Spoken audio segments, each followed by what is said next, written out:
What is up with you niggas, man? It's your boy Mild World, and we back again, another reaction. Finally back, got the green screen back. That other shit, yeah, I wasn't fucking with it. But anyway, I know I took a little short break. I know I've been in and out of this YouTube shit, but I'm gonna try and upload about 3 videos every single day.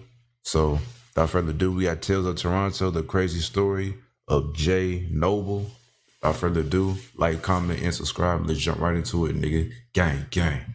Police officer is among the 35 people arrested this week in what's being called Project Pharaoh. It's your boy JNOBLE, we here. Look what's back. JNOBLE! Jermaine Dunkley, accused of ordering the murder, laughed as he was led away in handcuffs. Yeah, these motherfuckers out here be starstruck. See us in the streets, they do nothing but pause. Look, yeah, we the ones that you've been hearing about. Beef and we air you out, birdies flying all about. From his humbling beginnings, Toronto native Jermaine Dunkley, professionally known as JNOBLE, emerged onto the music scene against all odds. Raised in Rexdale's notorious Mount Olive neighborhood, JNOBLE's talent began with basketball. Noble came from a bloodline of serious hoopers. He had 2 brothers, Ricky and Tyrone, who were already making noise within Canada's high school basketball scene, with one article describing Ricky as one of the best high school basketball players. And what's crazy is, dog, like all these Tales of Toronto stories and shit, damn near all of them start off with a nigga who was good at basketball, bro. That's what I be saying about the hood sometimes. It's crazy because a lot of niggas in the hood, they have a whole bunch of talent, bro. Football talent, baseball talent, basketball talent, all types of shit, music. Like, bro, it's endless, my nigga. And like, they just get caught up in the bullshit, caught up in the streets. And they either end up a street nigga or 6 feet deep, bro. That shit crazy. Hamilton has ever seen. Hamilton is where the Noble family relocated to after their stepfather Paul Watson, a well-respected Lawrence Heights community activist, was gunned down in 2001 when JNOBLE was just 16 years old. Unfortunately, Ricky would become a father to twins while in high school, ultimately ending his basketball dreams. Tyrone, on the other hand, would graduate from high school with a basketball scholarship to New Mexico State University. He played in 3 March Madness tournaments, but his hoop dreams were also cut short due to a fight at a party, resulting in charges and several game suspensions. JNOBLE clearly had big shoes to fill, but surprisingly he managed to exceed expectations. His skills earned him a spot on the first ever All-Canadian All-Star team, as well as a full 4-year scholarship to the University of Nebraska, but just before he was to start his pro hooping career, he got turned back at the US border due to, quote-unquote, insufficient documentation. I felt like crying, Noble told the local paper. Now this is the exact moment Noble's life would begin to spiral out of control. I'm sure it did. By the end of 2004, now 19, Noble's pro basketball dreams would be completely snuffed out after he had been charged with multiple firearms offenses. He did some time, but shortly... You know what this nigga remind me of? He remind me of Ja Morant. Bro, that Ja Morant nigga is a fucking idiot, bro. These niggas, bro, you a pro basketball player. Everybody watching on the big screen in the audience and shit. And what you do, you out here toting a gun, acting like you hard and shit, a gangster and shit, bro. And it's like, this what it kind of remind me of, dog. Like, cause this nigga, you blowing away your whole career on this stupid shit. Like, nigga, you have an opportunity to make it out, my nigga. You have an opportunity to make big bucks, and you gonna fuck it up with brandishing a firearm and shit, doing stupid shit. Niggas is dumb. After his release, he was arrested again, but this time on drug charges. He was sent to the Hamilton Wentworth Detention Center where him and his girlfriend, who was pregnant with his child at the time, got caught on the jail phones planning to smuggle $7,000 worth of pot into the jail. Noble was subsequently charged with drug trafficking, bribery, and weapons offenses and sentenced to 5 years in a federal penitentiary. Noble's troubles didn't end there. In fact, things were just getting started. Sometime in 2010, shortly after his release from prison, Dunkley returned to his old stomping grounds, Mount Olive, where he began to make a name for himself in Toronto's underground hip-hop world as a rapper named JNOBLE. He created a crew called the Monstars, a name inspired by the animated villains in the 1996 movie Space Jam. To say his music took off instantly would be an understatement. Within 2 years of entering the scene, he earned his own Vivo channel, and for those that have been on YouTube long enough, you know that's a major accomplishment. The raw emotion derived from the loss of his father to his failed basketball career fueled his lyrical prowess, catapulting him to new heights. Noble established himself as a force to be reckoned with pretty quickly, but as his rap career elevated, so did the weight of his name within the streets of Toronto. Handguns. That nigga really living a double life, bro. Basketball and then like this gun shit, this hood shit, dog. Like, nigga, pick a side, bro. You all want to be a pro ball player or you want to be a street nigga? Bro, undoubtedly, bro, I don't know why niggas would choose street nigga. This shit is dumb. This shit is dumb. Automatic rifles and more than $100,000 in cash. Items seized during yesterday's cross-country crackdown. We're confident we've made a dent in some of the organized crime that's been plaguing some of these communities. Police arrested more than 60 people in the raids. In 2010, Toronto police would conduct a highly publicized raid on a gang called the Young Buck Killers, where they found cash, drugs, guns, and more, but prior to executing it, officers wiretapped several Young Buck Killer members. On these wiretaps, JNOBLE and his crew Monstars would be brought up numerous times, and investigators quickly established they weren't just a rap group, but a highly sophisticated criminal organization that had networks with other crime groups across Ontario. From this point on, Toronto police would begin to conceptualize a plan to take down Noble and the Monstars, but due to a number of obstacles getting in the way, it would take nearly 5 years for that to happen. Damn. Early this morning around 4 a.m., 25-year-old Hamilton man Ricky Ricardo Dunkley had died. He was taken in a spray of bullets that flew in the middle of a community party at the Beauvais Banquet and Convention Center. As word of Dunkley's passing spread, many took to social media to reflect, like a member of the basketball community from Father Henry Carr School, saying, "My condolences to Ricky Dunkley's family. I have a heavy heart. Ricky was a nice boy and a great baller." LOL. That's what all them niggas say, bro. I swear that shit don't never fail. It never fails, bro. Whenever a nigga like this die, they say, oh, he was a good kid. No, the fuck he wasn't. The nigga was in the streets, shooting niggas, drug trafficking, gun smuggling and shit. Come on now. That nigga was no good kid. I hate when niggas do that. He was a good kid. No, the fuck he wasn't. The fuck up. July 28th, 2013. Shortly after 10 p.m., a publicly advertised pre-Carabana celebration at a banquet hall in Brampton had just begun. The party included a live DJ with celebrants from cities all over the GTA, and at its peak, police believe there was as many as 300 people in attendance. Unfortunately, celebrations would be cut short when multiple gunshots went off. Several 911 calls were made from inside the banquet hall, with some callers indicating shots were still being fired as they spoke to the dispatcher. When paramedics arrived at the hall, they found JNOBLE's brother, 25-year-old Ricky Dunkley, shot in the chest and without vital signs. He was pronounced dead at the scene. He was shot inside the banquet hall after an apparent disagreement with a man by the name of Rico Gale, a reputable gang member from the Lane, which is based out of the south side of Jane and Finch. Do not know how to they were direct rivals of the Mount Olive Crips, a gang that had deep ties with JNOBLE and the Monstars. Rico became suspect number one in the death of Ricky. Unfortunately,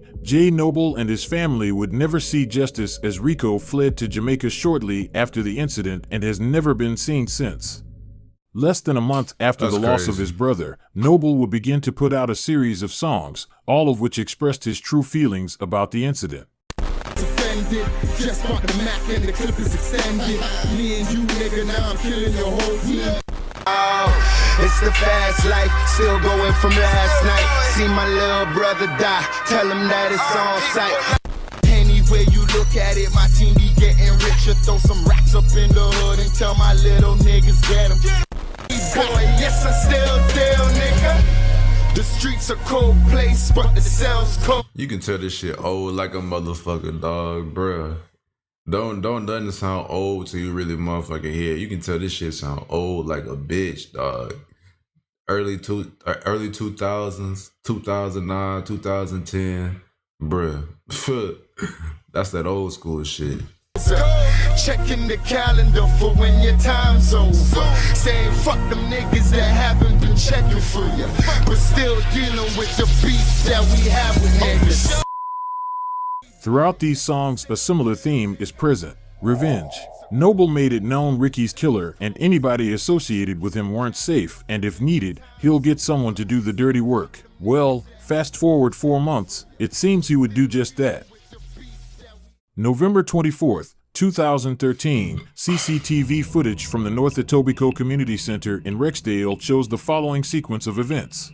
25-year-old Nico Mitchell, who was wearing a fur-lined coat, arriving at the community center just after 8 p.m. After greeting a man standing at a counter in the lobby, Mitchell is seen shaking the hand of the man who, less than 5 minutes later, will shoot him. In the moment, I'm not gonna lie, dog. This might be fucked up to say, but if I was in that store with, or that bank, whatever the fuck they at, I would have immediately suspected this nigga was a bad dude, dog. I would have got the fuck up out of there. He looked too suspicious to me. I'm not even gonna lie to you, gang. That nigga looked too suspicious. I'm racially profiling. I'm everything, nigga. Everything. between Mitchell's arrival and the shooting, a series of meetings are caught on camera. First, JNOBLE, spotted in the gray beanie, is seen speaking with Monstar's affiliate, Sheldon Tingle. Seconds later, Tingle meets with the shooter, who is seen wearing white shoes. Following that meeting, the shooter is seen speaking with Noble, gesturing toward the gym where Mitchell was watching his brother play basketball. Moments later, Tingle is seen walking to the gym. About 40 seconds later, he leaves, with Nico Mitchell following behind. The shooter then leaves the community center and, as Mitchell turns around and smiles, a gun is pulled and the shots are fired. Mitchell was shot 8 times, in the head, chest, legs, arm, shoulder, and abdomen. He was the 53rd homicide of 2013. That nigga got lit the fuck up.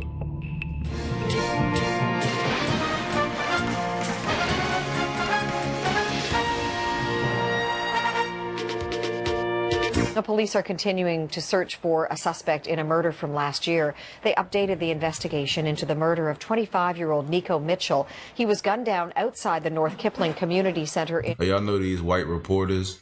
I know they get tired of talking about these niggers. I'm tired of these niggers getting killed. Got to talk about them every 5 minutes. God damn it. Rexdale last November.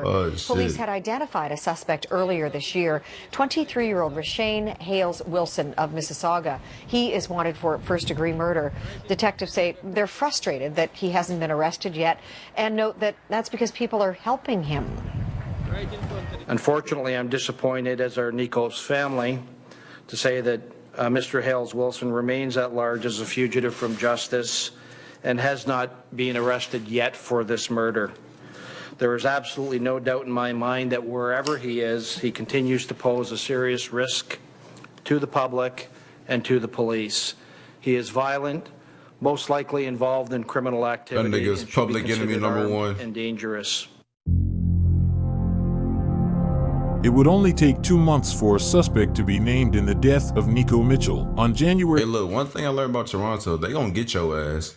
They gonna get your motherfucking ass, whether it's a day from now, a month, 2 years, 5, they gonna get your motherfucking ass, bro. Toronto don't play. 23rd, 2014, Toronto police issued a Canada-wide warrant for 23-year-old Rashane Hales Wilson in connection with the execution-style murder of Nico Mitchell. He would be on the run for nearly 8 months before he was captured, but when he did, he didn't hesitate to tell his side of the story. Wilson revealed he was the cousin of JNOBLE and insisted Nico Mitchell wasn't some innocent victim. Rather, he was a violent drug dealer that threatened his life over a petty drug debt that amounted to a few $1,000s. Wilson also noted that Nico mentioned Noble's late brother Ricky numerous times, saying he would end up like Pulla if he didn't pay him. Pulla was Ricky's nickname. Wilson also stated Noble was the one that pressured him into executing Nico, as he believed Nico was closely affiliated with Rico Gale, the man wanted in the murder of his brother Ricky. It is important to note that there is evidence suggesting Nico was at the party the day Ricky was killed, even associating with Rico moments before shots rang out. At this point, Toronto police would be— Bro, niggas just be having crazy beef with each other, bro. It's like, nigga, if y'all would just put the bullshit behind y'all and make some motherfucking money together, bro, all this should be out the motherfucking window. But niggas hold grudges. Niggas don't know how to talk. Niggas don't know how to properly project themselves type shit. Pause. That shit sounded kind of gay. But niggas don't know how to express themselves, bro. Niggas always want to fight and shit. And it's like, nigga, y'all niggas is dumb. Y'all lack critical thinking. That's exactly why y'all in the situation y'all in now. Dumb niggas. To wiretap the devices of several Monstars members in hopes of gathering evidence against Noble and his crew. For nearly a year, a wide variety of evidence was obtained, and what investigators managed to decipher was shocking, to say the least. It was confirmed that JNOBLE and the Monstars were involved in a confirmed 44 violent incidents across Toronto beginning in 2011, including the infamous running gun battle in Mount Olive that later continued in front of Etobicoke General Hospital. Hey, them niggas out there though. It's an all too familiar scene in Rexdale in Toronto's North End. A mass of police cars, residents peering out from behind their closed doors, and paramedics tending to the wounded. Police say 4 gunmen drove up to the housing complex and opened fire, wounding 3. It's definitely brazen, and it is alarming. But it's what happened next that left even police stunned. The alleged shooters followed their targets to the hospital and once again opened fire, wounding a 4th before escaping. Hey, that sound like that, rest in peace to my nigga JD Youngin, but that shit, it sound like that situation, because that nigga, he got shot, like rushed him to the hospital, then this ops spun again at the fucking hospital, and then JD Youngin nigga was blowing at them bitches, and they were blowing at each other. It's like, bruh, at the hospital, my nigga, is it really that bad? Like, you really need to kill this nigga that bad? Like, how much money was on that nigga head, bro? Like, y'all niggas pulled up to the hospital and started blowing. Bruh, y'all niggas is crazy. Heard 3 shots, bang, bang, bang. Last thing they expect is gunshots to ring out right at the hospital, so it's very brazen. Nigga, what you're seeing in Rexdale is more street-level gang type of activity, which is more reckless, more brazen, more entitled. Wiretaps also revealed that Noble had a high-ranking detective constable from the Hamilton Police Services giving sensitive police information to him and his team in exchange for cash. According to reports, Constable Craig Ruthowski was part of a pay-for-protection scheme in which he would tell the Monstars the locations of pending search warrants, the identities of people protected under a publication ban, and covert investigative techniques used by police officers in exchange for $20,000 a month. The car windows smashed and the stuff is gone. Huh. So he was wondering, do you think like the cops would, do they do stuff like that? Like just imagine take what I'll it, do maybe with 20 charge bands a someone month. later, or like, Yep. Oh, they do it. They do that, but that's like a big, that's a pretty big project thing. They don't just do it out of the blue. They need something called a general search warrant, and that's a pretty big deal. And now, yeah, I don't know. Like, I mean, I was in gangs for 5 years. No one did a general search warrant. JNOBLE and the Monstars clearly had a noticeable level of power within the streets of Toronto, and officers knew they had to take action quick. So after more than a year Bro, I'm not gonna lie, I feel like a lot of these politicians and like mayors in Toronto, they corrupt as hell, bro. They corrupt. They just like every other city though. It ain't no different, my nigga. They corrupted as fuck. One mayor, he dead. Now that nigga admitted on live TV, like, I smoke crack cocaine. I'm like, what the fuck? This nigga still had his job? That's how you know the world is crazy, bro. Niggas will, important figures in society will literally tell you, I smoke crack cocaine and nothing will happen to him. But if a regular nigga did that, life. Crazy. Surveillance and evidence gathering, Project Pharaoh commenced. On June 5, 2015, Project Pharaoh was conducted with nearly 750 police officers participating in the early morning raids across southern Ontario. 50 search warrants were executed and 29 people were arrested, including Sheldon Tingle. Those warrants also yielded the seizure of 14 firearms, an estimated $3.8 million worth of various drugs, almost $200,000 in Canadian currency, and a number of luxury vehicles. An inspector was quoted saying, "With the warrants we've done this morning, they've taken us outside of Toronto and into Hamilton and other jurisdictions. That speaks to their sophistication. I don't think we're dealing with a low-level, corner street gang." Miraculously, even after the raids, JNOBLE still wasn't apprehended. He went on the run for nearly 4 months before he was captured and charged with a hefty list of offenses, including first-degree murder, participation in the activities of a criminal organization, and instructing commission of offense for criminal organization. While this may seem like the end of Noble's story, it isn't, because 3 months into pre-trial custody, he was hit with another first-degree murder charge, but this one was for an incident that happened more than a decade ago. That nigga's done. Niagara Falls man has a measure of closure tonight, more than a decade after his murder north of the border. Michael Palmer was killed in 2005 after a night out in Hamilton, Ontario. Hamilton police said they arrested a man this afternoon. News 4's Callan Gray has reaction from Palmer's family. Jackie, Dave, Hamilton, Ontario police are still looking for 2 other suspects, but today arrested 32-year-old Jermaine Dunkley for shooting and killing Palmer, taking him from his mother and family far too soon.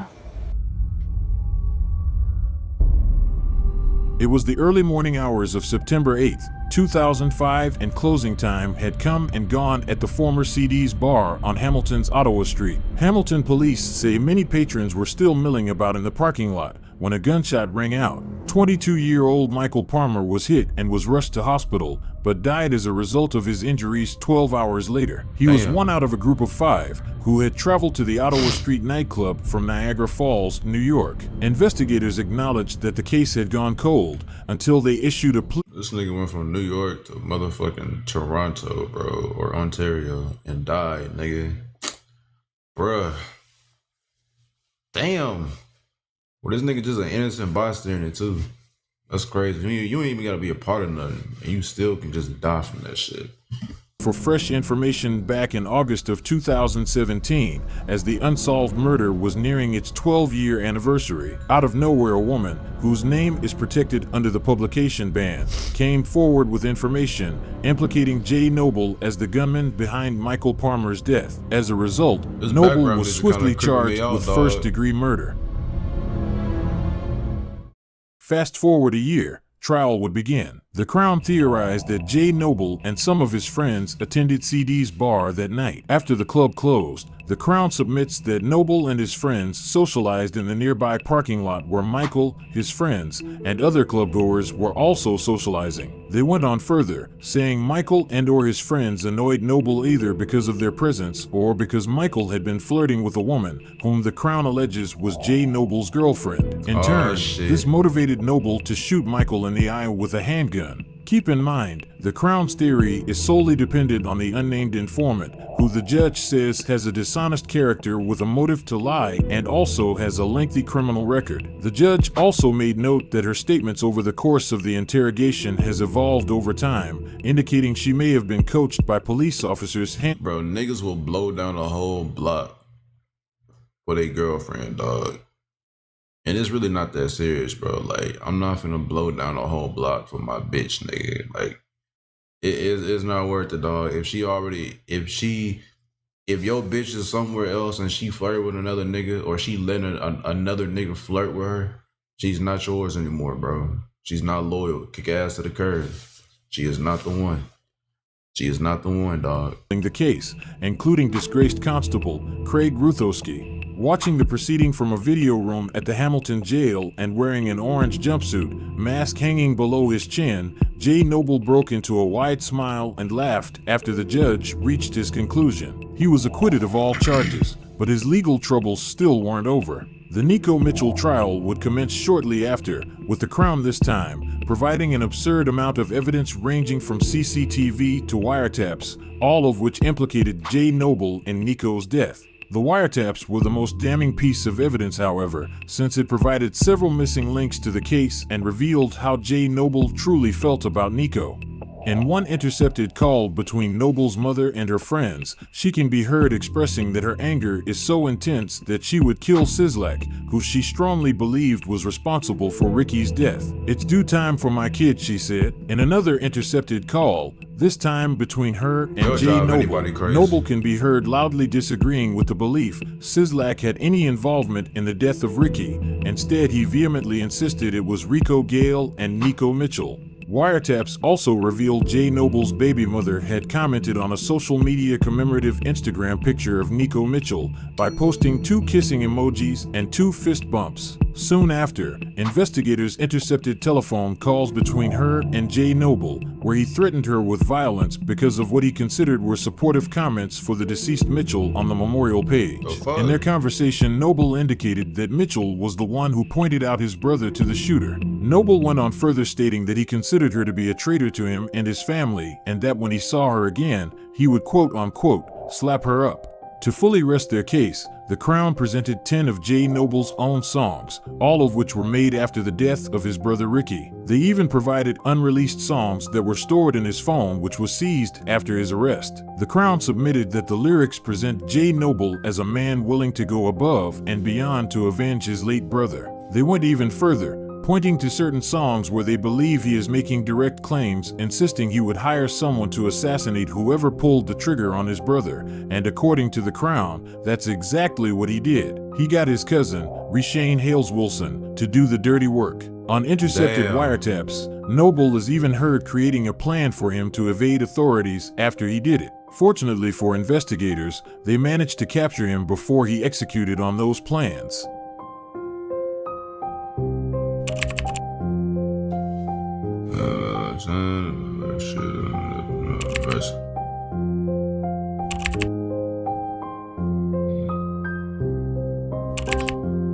Shit.